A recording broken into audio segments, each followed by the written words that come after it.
In this tutorial, we're going to learn how to map a cube, but we're going to do it a little bit differently. We're going to export it as a UV layout and then manipulate it in Photoshop, color it in, and bring it back in the project. That way, it will be the exact dimensions that we need. So let's get started. We're going to use the cube again today, so let's zoom in on it. One thing I want you to do is to scale it in some way, a little bit differently than just the perfect cube. So go into edit mode, well, either way. Scale it, get your scale tool. I'm just going to make mine a little bit wider on both sides so it's not as tall, it's kind of short. Okay, so as long as it's scaled and not a perfect cube, that's what I'm looking for. Then let's go into edit mode and mark the seams. I'm going to mark mine the same as I always do. Get my edge select, right click and hold down shift and right click on the others. If I unwrap it like this, it's the same way that we learned before, and it will unwrap in the T. It's important to know how you unwrap it so that you can know which one's the bottom, so that you know which side faces up on each square. So now that I've got that, I'm going to go to my tab over here, Shading and UVs, and I'm going to mark the seams. I'm going to hit A to select all a couple times. I'm going to drag out a new menu and change this to UV Image Editor. Now come back up here, U to unwrap, U on the keyboard, unwrap. Now if it looks like it's a perfect cube still or perfect squares, that's not what we want. So we have to sometimes tell Blender exactly, well, that we scaled it a little bit. Okay, I scaled this, it's not a perfect square, so just real quick I'm going to come back here, put my cursor over here, hit tab to go out to object mode, come down here where it says object, and I want to apply the rotation and scale. Really I just did scale, but just in case there was rotation I'll do that too. Apply the rotation and scale. That just kind of tells Blender, yeah, I scaled it, so I want you to unwrap it, the scaled version. So I'll hit U again and unwrap, and there it scaled it a little bit differently. If that doesn't work, try U and then reset, and then unwrap, and then it should work. Okay, now that I've got my layout how I want it, I'm going to export it. So if I come down here to UVs, the very top option is Export UV Layout. And that just has me save it as a PNG. So I'm going to find my documents. I've created a new folder for mapping so that my images are all together, my mapped images. And I'm going to call it something like UV Layout and export it. Okay, now I've just saved that. So now what I'm going to do is open up Photoshop. So I'll minimize Blender.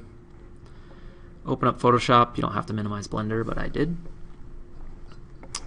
Okay, now that I've got Photoshop open, let me resize it.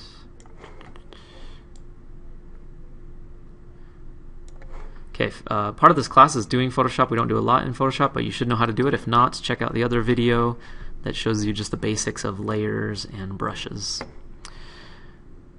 Okay, so now that I've got Photoshop open, I'm going to come and, which by the way, it's in the T106 folder, Photoshop. I'm going to come to File and Open, and I'm going to go find my graphics, 3D graphics folder under Mapping, and I'm going to find that UV layout that I just exported. And there it is. I'll double click on it, and it opens up here. It's got a transparent background, but it's got just the basic lines of my layout. That way I know exactly what it looks like and the exact size and proportions so that I can color it in. So what I want you to do is grab your paint bucket tool right here. If it doesn't show paint bucket, click and hold and grab paint bucket. Then come down here and choose a color. Click on that top color swatch and pick a color. I'm going to start with blue, I guess. And I'm going to color in this one blue. I'm going to pick another color and just get some really bright colors here. Purple. Do a red.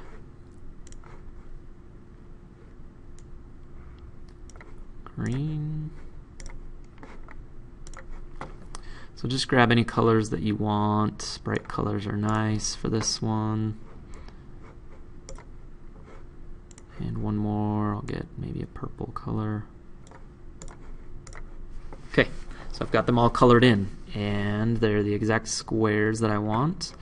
Now the last thing, just like the other assignment that we did, mapping, I'm going to get the brush tool here, and I'm going to switch this. Click this little thing right here, it switches it to white, or click on it and go to white. And I'm going to brush. If the brush is too big, for example, it looks like this, then you can't put numbers too easily. So come up here to the brush selector, and we'll just keep the same brush but change the size. We'll go down pretty small. Click that. There's lots of ways to do that, like the brackets on the keyboard, up and down, or hold down Alt and mouse wheel. But I'm going to do the numbers just like I did previously. Top and bottom, I'm not too concerned about which direction they are, but this one needs to be backwards. And then this, yeah, top and bottom, doesn't matter. They can be up, they could be down. Not too concerned about that. I'm more concerned about the sides. So this one needs to be like this, as we did before, and this side like that, because this is the bottom, and as these fold up, they need to be right side up. These will fold up. This one will fold up. This one will fold up. So they need to be just like that. Okay, now that I've got my colors and my numbers, I'm going to resave it. Go to File and Save, and it just saves right over that layout as long as I don't have any layers or anything. So it saves over that PNG. Now when I open Blender back up, I can pull in the image just like we've done before. So go to Material.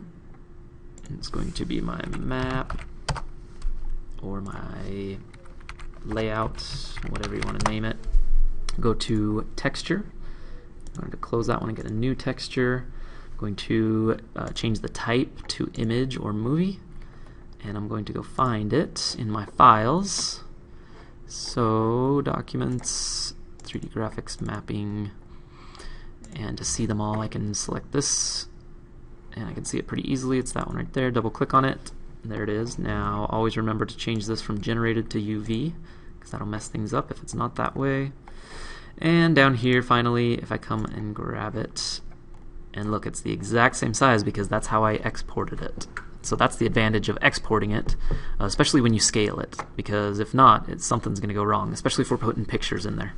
If it's just colors and numbers, it'll stretch them out a little bit when you bring them back in and resize the layout or the unwrap to fit it. But we're going to do a project where we want it to look right, exactly how we painted it on.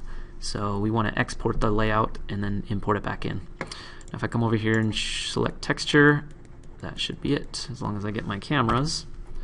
If I go to top view and go out to object mode, select my camera, or my light, and Shift D duplicate, Shift D, and just kind of throw the lights all around. Okay, and that way I've got them all, and I will check to see if they're facing the right way, which looks like they are, the 3, the 5, 1, and 6. Okay, that's it. So you'll render that and save it and submit it.